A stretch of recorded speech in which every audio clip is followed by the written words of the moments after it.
Tribal members who work in natural resources these days probably go to the same schools that Western scientists go to, other resource managers with a Western orientation go to. They tend not to learn much of traditional ecological knowledge.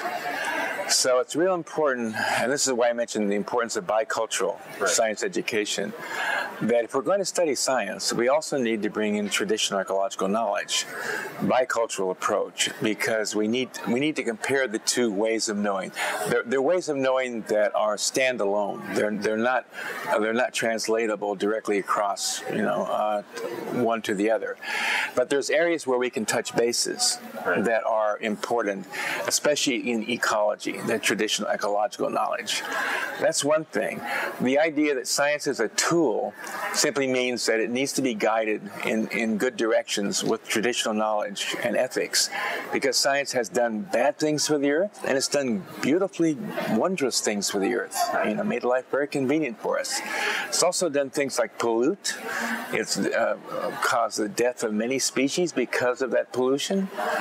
Water quality, air quality, all the things that are a result of technology have been largely bad for the environment and for humans.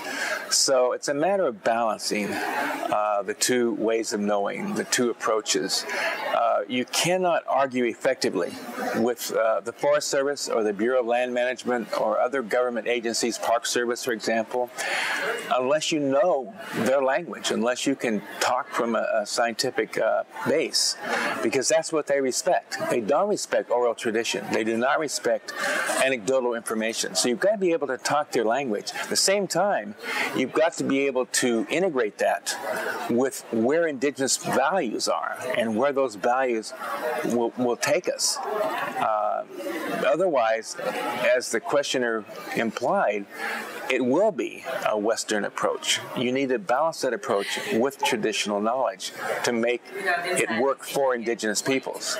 So how would you typify the difference between the Western scientific way of knowing and the indigenous way of knowing? Well, there's some similarities to begin with. There are similarities of being a good observer. A lot of the very human qualities it takes to do good field work are common to all peoples. The difference may be, the essential difference may be that science is more reductionist. It tends to divide the world into pieces, whereas indigenous people tend to look at it more holistically in a more integrated way. I think that probably is the defining difference.